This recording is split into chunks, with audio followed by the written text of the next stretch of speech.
సామాన్యంగా పెద్దలకు దగ్గొచ్చేటప్పుడు రకరకాలైనటువంటి గృహ చికిత్సలు చేస్తూ ఉంటాం. అయితే మన గ్రామాల్లోనే చాలా అద్భుతమైనటువంటి మొక్కలు ఉంటాయి. తెలియక అది దేనికి వాడాలో తెలియక వాటిని మనం పిచ్చి మొక్కలుగా చూస్తాము. కానీ వీటి మీద కొన్ని కోట్ల రూపాయల రీసెర్చ్ జరుగుతుందండి. మీకు రీసెర్చ్ పేపర్ కావాలంటే నేను అందిస్తానండి.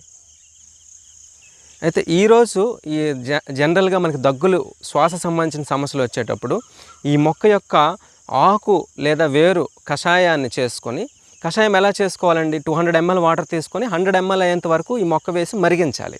దాన్ని మనం తీసుకోవాలి.